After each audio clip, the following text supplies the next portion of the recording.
Hey everybody, this is Mark J. Ryan again for part 2. We're talking about hypnosis and the movie Inception, a little bit of NLP in there. Another great hypnotic thing that he did in this movie is something that's called fractionation. And fractionation is something that like we talked about in part 1, where you begin to tell a story and somebody drops down, and then you go to tell another story, and then you tell another story. Part of what that does is it creates a little bit of confusion in the mind. When we hear a story once upon a time, we go back to a childhood state and we start to open up. That's hypnotic too. We listen to a story. We want to hear a story. We want to know what the story's about. We want to know how the story ends.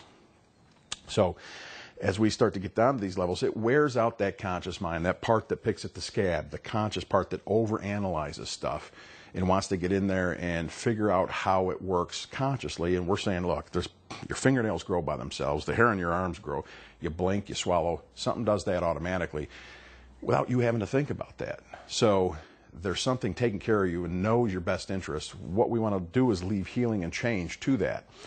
But as you're going down through here and you start to tell a story, we start to go a story of one level. We talk about what's going to happen at level 1 or level 2 of the dream, like they were talking in Inception. And we go in and then we come back out. And they go in and they test it and they come back out. Well, part of what hypnosis is the fractionation, is where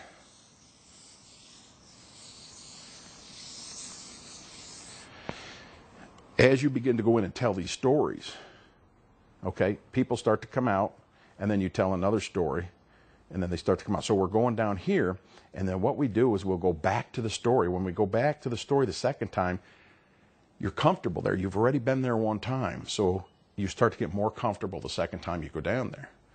And you get deeper. Then you start to come out maybe with another story. You've forgotten about this story. But then we go back to this story. And you get a little bit deeper. And the same thing on and on. So by the time you hit this place here, you've created all kinds of hypnotic stories, hypnotic phenomena. And then the fractionation, you get comfortable in the trance. So a lot of people aren't comfortable in a trance. So as they go through the movie, if you notice, they went from one scene, one level, to a next level, to a next level. He mixed it up. So as he was going down, he was also mixing up levels. So it might have been down here and then back up here and down here and back up there, down here and back up there.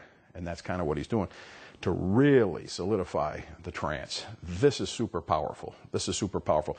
It's part of what repetition is.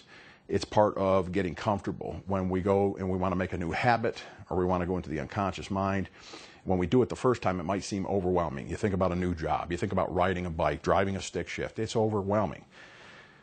But the second time, we get a little bit more comfortable with it. The third time, we get a little bit more comfortable, and on and on. This also is an effect that happens in hypnosis. So if you watch a story, any movie that you're seeing that Hollywood does, where like the movie Crash, where there's all different kinds of scenes coming in. Another great movie, I think, that was made about the human spirit. It takes the problems and the issues that are going on and then reframes them in a sense. And this was a huge reframe down here. But to get to this part of reframing, what we had to do was first get you to open up the emotions of the possibility of what would it be like if it was your safe and you were going in there. What would it be like if your parent told you that? Your grandparent, a teacher, somebody told you that.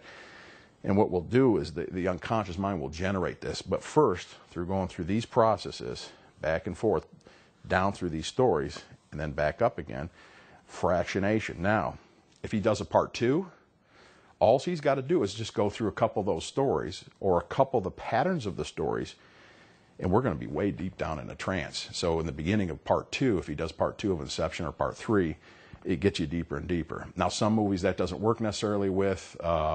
Some people say with The Matrix, the second and third weren't as good as the first. And so what it does, it kind of pops you out of the trance.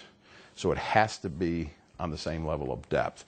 But again, fractionation, if you want to use it, you're telling a story and you want to get that story through and you want to get at a deep unconscious level. If you want to hypnotize somebody or go into hypnosis yourself, a great way to do it is put yourself in for a little bit, close your eyes, meditation, whatever you do, prayer, close your eyes, come back out, close your eyes, go down for a little bit longer, come back out.